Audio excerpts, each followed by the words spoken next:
എച്ചിപ്പാറയിൽ അപകടകരമായ രീതിയിൽ രാജവെമ്പാലയെ പിടികൂടുന്ന ദൃശ്യങ്ങൾ പുറത്ത്. വനം വകുപ്പ് ഉദ്യോഗസ്ഥർ നോക്കി നിൽക്കുമ്പോഴാണ് വനം വകുപ്പിലെ താൽക്കാലിക വാച്ചറും പ്രദേശവാസിയായ യുവാവും ചേർന്ന് രാജവെമ്പാലയെ പിടികൂടുന്നത്. പാമ്പിനെ വേദനിപ്പിക്കുന്ന തരത്തിൽ അശാസ്ത്രീയമായാണ് പിടികൂടാൻ ശ്രമം. പാമ്പ് നിരവധി തവണ യുവാക്കളെ കൊത്താൻ ശ്രമിക്കുന്നതും വീഡിയോയിൽ കാണാം.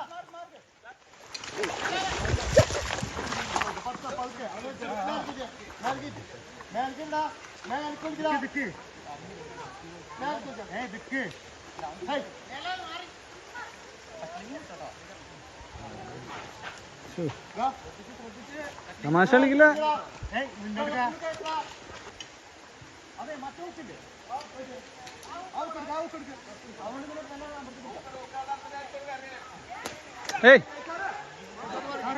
സാറ് മാറിക്കോ.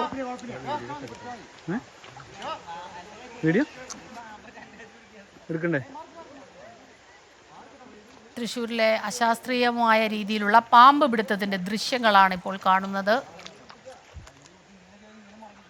കണ്ടു നിൽക്കുന്നവർക്ക് ഭയം തോന്നുന്നു. ഈ ദൃശ്യങ്ങൾ തന്നെ വലിയ വെല്ലുവിളി നിറഞ്ഞ ഒരു കാര്യമാണ്. അവരുടെ ജീവൻ തന്നെ ഒരു പക്ഷേ അപകടത്തിലായേക്കാവുന്ന രീതിയിലാണ് ഈ പാമ്പിനെ പിടിക്കുന്നത്. വനം വകുപ്പ് ഉദ്യോഗസ്ഥരും ഈ കൂട്ടത്തിലുണ്ട്. ഇത് കണ്ടു നിൽക്കുന്നവരിൽ ഉണ്ടെന്നാണ് മനസ്സിലാക്കുന്നത്. സൂരജ് സജി ചേരുന്നുണ്ട് വിവരങ്ങളുമായി. സൂരജ്, നമ്മൾ ഈ ദൃശ്യങ്ങൾ കാണുമ്പോൾ തന്നെ ഒരുപാട് നിയന്ത്രണങ്ങളൊക്കെ നിലനിൽക്കുന്നുണ്ട് ഈ പാമ്പിനെ പിടിക്കുന്നതിനും. അതുപോലെ തന്നെ ഇത് പിടിക്കുന്നവരുടെ ജീവൻ അപകടത്തിലാകാവുന്ന, ഈ കൊത്താനൊക്കെ ശ്രമിക്കുന്നുണ്ട് പാമ്പ്. ഇതെന്താണ് ഇങ്ങനെയൊക്കെ നടക്കുന്നത്? Deputy ranger officer PR Veerendrakumar, അതോടൊപ്പം തന്നെ DFO സൂരജിലേക്ക് നമുക്ക് തിരികെ വരാം. വാവ സുരേഷ് ഇപ്പോൾ നമുക്കൊപ്പം ചേരുന്നുണ്ട്. ശ്രീ വാവ സുരേഷ്, ഈ ദൃശ്യങ്ങൾ അങ്ങ് കാണുന്നുണ്ടോ എന്ന് എനിക്ക് അറിയില്ല. വലിയ അപകടം പിടിച്ച പണിയാണ് ഇവർ ചെയ്യുന്നത്. എന്താണ് ഇക്കാര്യത്തിൽ പറയാനുള്ളത്? ഈ ദൃശ്യങ്ങൾ പുറത്തു വന്നതിനെ തുടർന്നാണ് നമ്മൾ ഈ കാര്യം മനസ്സിലാക്കുന്നത് തന്നെ. അതെ, ഞാൻ കണ്ടിരുന്നു, വിഷ്വൽ ഞാൻ കണ്ടിട്ടുണ്ടായിരുന്നു. ഞാൻ അതിലൊക്കെ പ്രതികരിച്ചിട്ടുണ്ടായിരുന്നു. അപ്പൊ എനിക്ക് എന്റെ പ്രിയപ്പെട്ട 24 പ്രേക്ഷകരോട് പറയാനുള്ളത്, നമ്മുടെ കേരളത്തിൽ ഇങ്ങനെയൊക്കെ നടക്കുള്ളൂ. കാരണം ഇത് ഈ ട്രെയിനിങ് എന്നും പറഞ്ഞ് നടക്കുന്ന കുറച്ച് ചെറുപ്പക്കാരെ, പാവപ്പെട്ട നിരപരാധികളായ ചെറുപ്പക്കാരെ ട്രെയിനിങ് എന്നും പറഞ്ഞൊരു സ്ഥലത്ത് കുറച്ചുപേരെ വിളിച്ചു കൂട്ടിയിട്ട് ആ പാവപ്പെട്ടവരെ, അതിലെ പോകുന്ന ആൾക്കാരെ പരിപാടി കാണാനായിട്ട് വന്നു കഴിഞ്ഞാൽ അവര് പാമ്പിന്റെ പരിപാടി കണ്ടു കഴിഞ്ഞാൽ അവരുടെ അടുത്ത് പോയി ട്രെയിനിങ് അവരുടെ പോയി പാമ്പിനെ പിടിച്ചോളാൻ പറയുന്നൊരു പ്രിയപ്പെട്ട നിങ്ങൾ ഒരു കാര്യം ഓർക്കുക. 2 വർഷത്തിനകത്ത് ട്രെയിനിങ് എന്ന് പറഞ്ഞ പ്രഹസന നാടകം നടന്നതിന് ശേഷം കേരളത്തിൽ 16 പേർക്കാണ് പാമ്പ് കടിയേറ്റത്. പാമ്പ് പിടുത്തക്കാരെന്ന് പറഞ്ഞ് നടന്ന 16 പേർക്കാണ് കടിയേറ്റത്. ഇത് അപകടമാണ്. ഇത് ഈ കാണിക്കുന്ന ഈ ട്രെയിനിങ് എന്ന് പറഞ്ഞ് നടക്കുന്ന പ്രഹസന നാടകം അവസാനിപ്പിച്ചില്ല എങ്കിൽ നമ്മുടെ നാട്ടില് കൂടുതൽ ചെറുപ്പക്കാർക്ക്, പാമ്പിന്റെ പിറകെ നടക്കുന്ന ചെറുപ്പക്കാർക്ക് പാമ്പ് കടിയേറ്റ് ജീവൻ നഷ്ടപ്പെടാൻ പോകുന്ന ഒരു അവസ്ഥയിലേക്കാണ് ഇപ്പൊ കേരളത്തിൽ നടന്നുകൊണ്ടിരിക്കുന്നത്. സൂക്ഷിക്കുക എന്നുള്ളതാണ് എനിക്ക് പറയാനുള്ളത്. ഇതിപ്പോ ഈ വനം വകുപ്പ് ഉദ്യോഗസ്ഥരും ഇക്കൂട്ടത്തിൽ ഇങ്ങനെ നോക്കി നിൽക്കുന്നവരിൽ ഉണ്ട് എന്നാണ് പറയുന്നത്. നമ്മൾ ഇങ്ങനെ ഒരു പാമ്പിനെ കണ്ടാൽ എന്താണ് ചെയ്യേണ്ടത്? അതിന്റെ നിയമവശങ്ങളിലൂടെ ഇതിനെ പിടികൂടേണ്ട രീതികൾ എന്താണ്? എന്റെ പ്രിയപ്പെട്ട പ്രേക്ഷകരോട് പറയാനുള്ളത്, ഒന്ന്, ഈ അവിടെ വനംവകുപ്പിന്റെ ഓഫീസർമാർ നിൽക്കുന്നുണ്ടെന്ന് വെച്ചാൽ അവർക്ക് യാതൊരുവിധ, എനിക്ക് തോന്നുന്നില്ല അവർക്ക് ഈ പാമ്പിന്റെ ട്രെയിനിങ് നേടിയ ആൾക്കാരാണോ അല്ലെങ്കിൽ ഒരു ക്ലാസ്സെങ്കിലും കണ്ടിട്ടുള്ള ആളാണോ എന്ന് എനിക്ക് തോന്നുന്നില്ല. പക്ഷെ അവര് അവിടുന്ന് ഒരാൾ ട്രെയിനിങ് നേടിയ ഒരാൾ അവിടെ ഉണ്ടായിരുന്നു. ആ ആളിനെ വിളിച്ചാണ് ഈ പാമ്പിനെ പിടിക്കാൻ പറഞ്ഞത്. യഥാർത്ഥത്തില് ഞാൻ ആ തൃശ്ശൂരുള്ള ഒരു ഗ്രൂപ്പിൽ അവിടുത്തെ അഡ്മിൻ അല്ലെങ്കിൽ അവിടുത്തെ കോർഡിനേറ്റർ, അതായത് വനംവകുപ്പിൽ കോർഡിനേറ്റർ എന്നൊരു സംവിധാനം ഇല്ല എന്നാണ് പറയപ്പെടുന്നത്. എന്നാലും കോർഡിനേറ്റർ എന്ന് പറയുന്ന ഒരാൾ പങ്കെടുക്കുന്ന, അല്ലെങ്കിൽ ഈ പാമ്പുകളെ ട്രെയിനിങ് കൊടുക്കുന്ന DFO എന്നറിയപ്പെടുന്ന അൻവർ എന്ന് പറഞ്ഞ അവരുകളുള്ള ഒരു ഗ്രൂപ്പിൽ ഞാനത് രാവിലെ കണ്ടിട്ടുണ്ടായിരുന്നു. അപ്പൊ അവരെ വെച്ചിരിക്കുന്ന മെസ്സേജ് എന്ന് പറഞ്ഞാൽ, ഒരിക്കലും ഈ പാമ്പിനെ പിടിക്കുന്ന സർപ്പ എന്ന് പറഞ്ഞ ആപ്പിലോ ആ ഗ്രൂപ്പിലോ ആരെയും വിളിച്ചിട്ടില്ല. ഇത് അവിടെ ഒരു ട്രെയിനിങ് നേടി പാമ്പിനെ പിടിക്കാനൊന്നും പോകാത്ത ഒരാളിനെ വിളിച്ച് രാജവെമ്പാലയെ പിടിക്കാൻ വിളിച്ചെന്ന് അദ്ദേഹം ആ വഴിയിൽ നിന്ന് ഒരു ചെറുപ്പക്കാരനെ കൂടെ വിളിച്ചാണ് ഈ പാമ്പിനെ പിടിക്കാൻ ശ്രമിക്കുന്നത്. എനിക്ക് തോന്നുന്നത് ആ കണ്ടു നിൽക്കുന്ന വനംവകുപ്പിന്റെ ഓഫീസർമാർക്ക് അതിനെക്കുറിച്ച് യാതൊരു ഗ്രാഹ്യം ഇല്ല എന്നാണ് എനിക്ക് തോന്നുന്നത്. അതെ, നമുക്ക് കാണുമ്പോൾ മനസ്സിലാക്കുന്നത് അവർക്ക് ഒട്ടും അതിലൊരു പരിശീലനം ലഭിക്കുകയോ മറ്റോ ചെയ്തിട്ടുണ്ടെന്ന് തോന്നുന്നില്ല. കാരണം അവർ പലപ്പോഴും പേടിച്ച് ഭയന്ന് പിന്നോട്ട് മാറുന്നതൊക്കെ തന്നെ ദൃശ്യങ്ങളിൽ നിന്ന് കാണാൻ കഴിയുന്നുണ്ട്.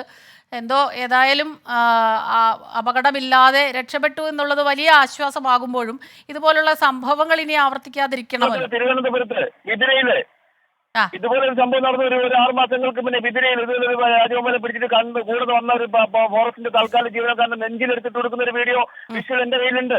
നമ്മുടെ വിതിരയിലാണ് നടന്നത്. 6 മാസം പോലും ആയിട്ടില്ല.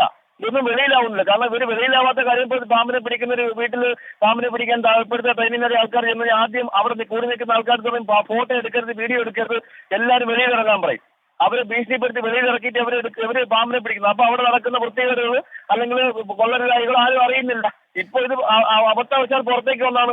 ഇതുപോലെ നൂറുകണക്കിന് വിഷ്വൽസ് എന്റെ കയ്യിലുണ്ട്. ഇത് കണക്ക് ചെയ്യുന്ന വീഡിയോസ് ഒത്തിരി ഉണ്ട്. ഇതിന്റെ മറ്റൊരു വശം നമ്മുടെ ജീവൻ അപകടപ്പെടുന്നു എന്നുള്ളതിന്റെ ഒപ്പം തന്നെ ഈ പാമ്പിനെ ഇങ്ങനെ വേദനിപ്പിക്കാൻ പാടില്ല വല്ലാതെ എന്നുള്ളൊരു വശം. ട്രെയിനിങ് അങ്ങനെയല്ലേ, ഒരു പാമ്പിനെ വെച്ചല്ലേ 100 പേർക്ക് ട്രെയിനിങ് കൊടുക്കുന്നത്. അത് ഏറ്റവും വലിയ പീഡനമല്ലേ. ഒരു പാമ്പിന്, ഞങ്ങൾക്ക് ഒരു പാമ്പിനെ 1 2 പ്രാവശ്യം കൈകൊണ്ട് പിടിച്ചുകൊണ്ടിരിക്കും. പക്ഷെ അതാണ് വലിയ പ്രശ്നം. പക്ഷെ ഇവിടെ ഒരു പാമ്പിനെ വെച്ച് അവിടെ പങ്കെടുക്കുന്ന മുഴുവൻ ആൾക്കാരെയും കൊണ്ട് പിടിപ്പിക്കുകയാണ്. അപ്പൊ അതല്ലേ ഏറ്റവും വലിയൊരു പീഡനം. ഇത് പാമ്പിന് ട്രെയിനിങ് കൊടുക്കാനല്ല, ഇത് എക്സ്പീരിയൻസ് ഉള്ള കേരളത്തിലുള്ള പാമ്പിനെ പിടിക്കുന്ന ആൾക്കാരെ കൊടുത്ത് താല്പര്യമുള്ള ആൾക്കാർ സഞ്ചരിച്ച് എങ്ങനെയാണ് ഹാൻഡിൽ ചെയ്യുന്നതെന്ന് മനസ്സിലാക്കി ചെയ്യുന്നതായിരിക്കും നല്ലത്. നമുക്കറിയാം ഇപ്പൊ കേരളത്തിൽ 2006 മുതൽ ഞാൻ ട്രെയിനിങ് കൊടുത്തിട്ടുണ്ട് വനം വകുപ്പിനൊക്കെ. ഒരാളിനും പോലും പാമ്പ് കടിയേറ്റിട്ടില്ല. ഇപ്പൊ പുതിയതായിട്ട് വന്ന ട്രെയിനിങ് നേടിയ 16 പേർക്ക് കടിയേറ്റു. സീരിയസ് ആയിരുന്നു. രാജഗോപാലിനെ കടിയേറ്റു. 5 ഹേമന്ത് എന്ന ചെറുപ്പക്കാരൻ രാജഗോപാലിനെ കടിയേറ്റു. ഒരു വാർത്ത വന്നിട്ടുണ്ടോ കേരളത്തില്? ആരും അറിഞ്ഞിട്ടില്ല. എല്ലാം പൂഴ്ച വെക്കുകയാണ്. ഇതാണ് കേരളത്തിൽ നടക്കുന്നത്. ഞാൻ ഒരു കാര്യം കൂടെ ചോദിച്ചോട്ടെ. ഇങ്ങനെ വരുമ്പോഴേ നമ്മൾ ഈ പെട്ടെന്ന് പാമ്പിനെ കാണുമ്പോൾ നമ്മൾ വല്ലാതെ ഭയപ്പെടുന്നു, പാനിക് ആവുന്നു, പ്രത്യേകിച്ച് നമ്മുടെ വീടിന്റെ പരിസരത്തൊക്കെ കാണുമ്പോഴേ. അപ്പൊ ഇതുപോലെ ട്രെയിൻഡ് ആയിട്ടുള്ള ആളുകളെ കിട്ടാൻ പെട്ടെന്ന് ഒരു സമയത ഉണ്ടാവുമല്ലോ. അപ്പൊ അതിനുള്ളിൽ പിടികൂടുക എന്നുള്ളതായിരിക്കാം ഒരു പക്ഷെ അവർ പെട്ടെന്ന് സ്വീകരിച്ചൊരു നടപടി. അങ്ങനെയുള്ളൊരു സിറ്റുവേഷൻ വന്നാൽ അപ്പൊ നമ്മൾ എന്താ ചെയ്യേണ്ട അങ്ങനെ ഒരു സിറ്റുവേഷൻ വന്നാല്? എന്റെ അഭിപ്രായത്തിൽ ഇപ്പൊ നമ്മൾ ആ പാമ്പിനെ പിടിക്കുന്ന വിഷ്വൽസ് കണ്ടിട്ട് എനിക്കൊന്നും ആ പാമ്പിനെ പിടിക്കുന്ന ഒരു കാര്യമില്ല. അത് പറമ്പാണ്, അത് വലിയ ഒഴുക്കുള്ളത് ആറാണ്, അത് അപ്പുറത്ത് വനമാണ്. അത് നീന്തി അക്കരെ പോലെ മാറിക്കൊടുത്ത് ആൾക്കാർ വിളിച്ചു കൂട്ടി ആൾക്കാർ കൂടി നിന്ന് വീഡിയോ എടുക്കാനൊക്കെ ശ്രമിക്കുന്നതുകൊണ്ടാണ് നമ്മുടെ കേരളത്തിലെ ആനയുടെ ചവിട്ടിയിട്ട് ആൾക്കാർ മരണപ്പെടുന്നതും. അതുപോലെ പുലിയെ പിടിപ്പ് നമുക്കറിയാം, ഒരു പാമ്പിനെ പിടിക്കാൻ ഒരു 1000 പേരുണ്ടാവും. അപ്പൊ ഇവരെയൊക്കെ നോക്കി നിൽക്കുന്നതുകൊണ്ടാണ് പിടികൂടുന്ന ആൾക്കാർക്ക് കടിയേൽക്കുന്നത്. അപ്പൊ നിങ്ങൾ ആ വിഷ്വൽ കണ്ട സ്ഥലത്ത് ആ പാമ്പിനെ പിടിക്കേണ്ട ഒരു കാര്യമില്ല. അതൊരു നല്ല ഒഴുക്കുള്ളൊരു പുഴയാണ് കാണുന്നത്, അപ്പുറത്ത് വനമാണ്. അത് മിണ്ടാന്ന് താനെ ഇറങ്ങി പോയേനെ. അതെ, ഏതായാലും പാമ്പിനെ വേദനിപ്പിക്കാതെ പിടികൂടണം എന്ന ഒരു നിയമവശം അവിടെ നിൽപ്പുണ്ട്. അതോടൊപ്പം തന്നെ ഈ ദൃശ്യങ്ങളിൽ കാണുന്ന വലിയ നമുക്ക് ഭയപ്പെടുത്തുന്ന രീതിയിലുള്ള ദൃശ്യങ്ങളാണ് കാണുന്നത്. അപ്പോൾ ഈ രീതിയിൽ ഇത് ഇനിയെങ്കിലും ഉണ്ടാവാതിരിക്കാൻ വേണ്ടിയിട്ടാണ് നമ്മൾ ഈ കാര്യത്തിൽ ഒരു ചർച്ച തന്നെ നടത്തുന്നത്. നന്ദി ശ്രീ വാവാ സുരേഷ് നമ്മളോട് ഈ അവസരത്തിൽ പ്രതികരിച്ചതിന്. വാവാ സുരേഷിൻ്റെ ഒരു പ്രതികരണം നമ്മൾ കണ്ടല്ലോ. അപ്പോൾ ഈ രീതിയിൽ പാടില്ല എന്നുള്ളത് തന്നെയാണ് പറയുന്നത്. സൂരജ് സജി കൂടി ചേരുന്നുണ്ട് നമുക്കൊപ്പം. സൂരജ്, ഈ ദൃശ്യങ്ങൾ കാണുമ്പോൾ വളരെ വ്യക്തമാണ് കാര്യങ്ങളൊക്കെ തന്നെ. സൂരജ് ഇപ്പോൾ എവിടെയാണ് നിൽക്കുന്നത്? ഈ വനം വകുപ്പ് ഉദ്യോഗസ്ഥരുടെ ഒരു വിശദീകരണം അത് നമുക്ക് ലഭിച്ചിട്ടുണ്ടോ? ഇത് സംബന്ധിച്ച് പറയുകയാണെങ്കിൽ ഈ പാമ്പുകളെ പിടികൂടുന്നതിന് കൃത്യമായ ചട്ടമുണ്ട്. ഏതൊക്കെ സുരക്ഷാ മാനദണ്ഡങ്ങൾ പാലിച്ചുകൊണ്ടാണ് ഇതിനെ പിടികൂടേണ്ടത് എന്നത് സംബന്ധിച്ചെല്ലാം സർക്കാർ കൃത്യമായ ചട്ടം പുറത്തിറക്കിയിരുന്നു. പക്ഷെ ഇതെല്ലാം കാറ്റിൽ പറത്തിക്കൊണ്ടാണ് ഇത്തരമൊരു നടപടി ഉണ്ടായതെന്നുള്ളതാണ് നമുക്ക് മനസ്സിലാക്കാൻ കഴിയുന്നത്. Deputy ranger officer PR Veerendrakumar ഉണ്ട്. അതോടൊപ്പം തന്നെ DFO ബീച്ച് ഫോറസ്റ്റ് ഓഫീസർ ആയിട്ടുള്ള KB ജയൻ എന്നിവരുടെയൊക്കെ സാന്നിധ്യത്തിലാണ് ഈ താൽക്കാലിക വാച്ചറായിട്ടുള്ള അനീഷും അതുപോലെ തന്നെ ഈ പ്രദേശവാസിയായിട്ടുള്ള വേലായുധനും ചേർന്ന് ഈ പാമ്പിനെ പിടികൂടുന്നത്. ഏറ്റവും പ്രധാനപ്പെട്ട കാര്യം, ഈ പാമ്പ് പലതവണ ഇവരെ കടിക്കാൻ ശ്രമിക്കുന്നുണ്ട്. ആ സമയത്തൊക്കെ അവർ ഒഴിഞ്ഞു മാറിയത് കൊണ്ട് മാത്രമാണ് ഈ അപകടം ഒഴിവാകുന്നത്. പിന്നീട് ഈ പാമ്പിനെ പിടികൂടുന്നത് തന്നെ പാമ്പിനെ വളരെയധികം വേദനിപ്പിക്കുന്ന തരത്തിലാണ് പിടികൂടിയതെന്നുള്ളതാണ് ചൂണ്ടിക്കാണിക്കുന്നത്. ഇതുമായി ബന്ധപ്പെട്ടുകൊണ്ട് കൃത്യമായ മനുഷ്യാവകാശ ലംഘനം നടന്നു എന്ന് ചൂണ്ടിക്കാണിച്ചുകൊണ്ട് ഈ പ്രദേശവാസികളും മനുഷ്യാവകാശ പ്രവർത്തകരും എല്ലാം തന്നെ ഇതിനോടകം പരാതി നൽകി കഴിഞ്ഞു. മേലുദ്യോഗസ്ഥർ ഈ താൽക്കാലിക ജീവനക്കാരോട് പാമ്പിനെ പിടികൂടാൻ സഹായിക്കണമെന്ന് പറയുമ്പോൾ അവർക്ക് സ്വാഭാവികമായും സഹായിക്കേണ്ടി വരും. അതാണ് ഈ വിഷയത്തിൽ ഉണ്ടായതെന്നുള്ളതാണ് ചൂണ്ടിക്കാണിക്കുന്നത്. എന്തായാലും ഇതുമായി ബന്ധപ്പെട്ടുകൊണ്ട് വലിയ വിമർശനം അത് വനം വകുപ്പിനെതിരെ ഉയരുന്നുണ്ട്. എന്തായാലും ഇത് സംബന്ധിച്ച് വനം വകുപ്പ് ഇതിനോടകം തന്നെ ഒരു ആഭ്യന്തര അന്വേഷണം നടത്തിയിട്ടുണ്ട് എന്നുള്ളതാണ് നമുക്ക് മനസ്സിലാക്കാൻ കഴിയുന്നത്. നിരവധി തവണ എന്തായാലും ഇവർക്ക് നേരെ ഈ പാമ്പ് കൊത്താൻ ശ്രമിക്കുന്ന എല്ലാം ദൃശ്യങ്ങളിൽ തന്നെ വ്യക്തമാണ്. തീർത്തും അപകടകരമായ സാഹചര്യത്തിലാണ് ഈ രാജവെമ്പാലയെ പിടികൂടിയിട്ടുള്ള സ്മിത. ശരി, സൂരജ് സജിയാണ് തൃശ്ശൂരിൽ നിന്ന് ഈ വാർത്തയുടെ വിശദാംശങ്ങളുമായി നമുക്കൊപ്പം ചേർന്നത്. വിധി ദിനത്തിൽ 24 മാജിക് ജൂൺ 4 ചൊവ്വാഴ്ച രാവിലെ 5 മണി മുതൽ 24-ൽ.